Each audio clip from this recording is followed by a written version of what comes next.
নানান জাতের মাছের আধার সুন্দরবন।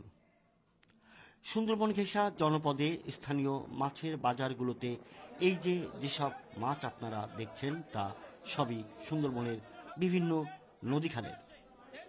জেলেদের কাছ থেকে মহাজন, ফড়িয়া, পাইকারি বিক্রেতা আর সবশেষ খুচরা বিক্রেতার হাত ঘুরে সেটা যায় আপনাদের পাতে। এই মাছগুলো খেতে অত্যন্ত সুস্বাদু।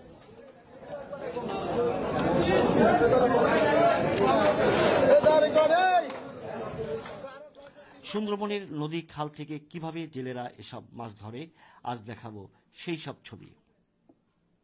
একটি কথা জানিয়ে রাখি, বন বিভাগের তথ্য মতে সুন্দরবনে কম বেশি 291 প্রজাতির মাছ রয়েছে। বিশ্বখ্যাত বাগদা আর গলদা চিংড়ি তো রয়েছেই। সুস্বাদু পার্শে, ভেটকি, দাঁতনে, ভাঙন, কাইন মাগুর, বোয়াল, ট্যাংরা এসব মাছই বেশি ধরা পড়ে সুন্দরবনের জেলেদের জালে। সুন্দরবনের নদী আর খালে যখন তখন সুযোগ পেলেই জেলেরা সাধারণত মাছ ধরতে যান না। তারা অপেক্ষা করেন জোয়ার ভাটার সঠিক সময়ের জন্য। সেখানে দিন বা রাতের কোনো নির্দিষ্ট সময়রেখা নির্ধারণ করা থাকে না। উপকূলের নদী খাল তথা সুন্দরবনের নদী খালে প্রতিদিন 2 বার জোয়ার ভাটা হয়।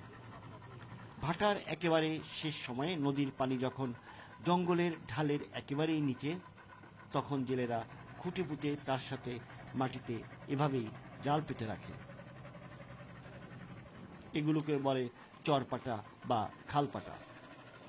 সেই জাল লম্বায় হয় অনেক দীর্ঘ, কখনো 100 মিটার থেকে 300 মিটার পর্যন্ত। সর্বোচ্চ জোয়ারের সময় জঙ্গলের ভূমিতে ঢুকে পড়ে জোয়ারের পানি। তখন জাল টেনে উপরে খুঁটির সাথে বেঁধে রাখা হয়।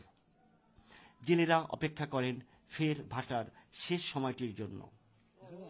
ভাটায় পানি সরে গেলে এভাবেই জালে আটকা পড়ে এসব নানা জাতের মাছ। মাছের সাথে জালে আটকে যায় সাপ, গুইসাপ সহ আরো প্রায় 25 প্রজাতির সরীসৃপ প্রাণী। আরও একটি তথ্য জানিয়ে রাখি, সুন্দরবনে মাছ ধরতে গেলে সব ধরনের জালের ফাঁস হতে হবে সর্বনিম্ন 1 ইঞ্চি। এটাই বন বিভাগের আইন। আর এসব চরপাটা, খালপাটা জালে সুন্দরবনে মাছ ধরা নিষিদ্ধ ঘোষণা করেছে বন বিভাগ।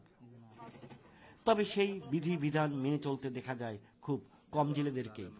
কোনো জেলেই স্বীকার করতে চায় না যে তারা বন বিভাগের নিয়ম ভাঙছেন।